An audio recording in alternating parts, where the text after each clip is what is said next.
மேலும் ஒரு அண்மை செய்தியை பார்த்து வருகிறோம். நேற்றைய கூட்ட நெரிசலில் சிக்கி காவலரின் மனைவி பலியாக இருக்கிறார். இது தொடர்பான விவரங்களோடு இணைந்திருக்கிறார் எமது செய்தியாளர் ராஜேஷ். அவரிடம் பேசலாம். வணக்கம் ராஜேஷ். நேற்றைய தினம் இந்த கூட்ட நெரிசலில் சிக்கி காவலரின் மனைவி சுகன்யா என்பவர் உயிரிழந்திருக்கிறார். அவர் தொடர்பான விவரங்களை நீங்க பதிவு செய்யலாம். இந்த கூட்ட நெரிசலில் சிக்கி 39 பேர் உயிரிழந்திருக்கக்கூடிய நிலையில பல பேர் குழந்தைகள் உயிரிழந்திருக்கிறார்கள், பெண்கள் பல பேர் உயிரிழந்திருக்கிறார்கள்.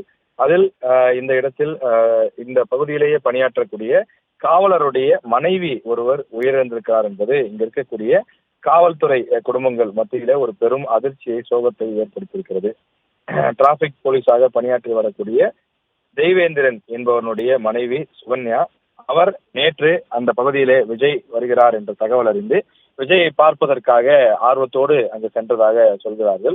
பல மணி நேரம் அங்கு காத்திருந்ததாகவும் கடுமையான கூட்ட நெரிசல் ஏற்பட்டிருக்கிறது. அந்த கூட்ட நெரிசலில் அவர் அங்கு சிக்கிக்கொண்டு மயங்கி கீழே விழுந்திருக்கிறார். கீழே விழுந்த அவர் மீது ஏறி திபு என ஏராளமான இளைஞர்கள், அங்கிருந்த பொதுமக்கள் எல்லாம் ஓடி இருக்கின்றார்கள். அவர் மீது மட்டுமல்ல, அங்கு இறந்த அல்லது மயக்கமடைந்து காயமடைந்து மருத்துவமனையில் இருக்கக்கூடிய பல பேரின் மீதும் இப்படித்தான் கண்முன் தெரியாமல் அந்த இருள் சூழ்ந்த நிலையிலே பல பேர் ஏறி ஓடி இருக்கிறார்கள். அப்படித்தான் இந்த காவலருடைய மனைவி சுகன்யா மீதும் ஏறி ஓடி இருக்கின்றார்கள். அவரது வயிறு, முகம் போன்ற பகுதிகள் மீதெல்லாம் மிதிப்பட்டு அவர் சம்பவ இடத்திலேயே உயிரிழந்தார் என்றும் சொல்கிறார்கள். அவரை மருத்துவமனைக்கு கொண்டு சென்றும் பலனில்லாத நிலைதான் ஏற்பட்டிருக்கின்றது. அந்த குடும்பம் மட்டுமல்ல, அது காவலர் குடியிருப்பில் அவர்கள் குடியிருக்கின்றார்கள். ஒட்டுமொத்த காவலர் குடியிருப்பே சோகத்திலே மூழ்கி இருக்கின்றது.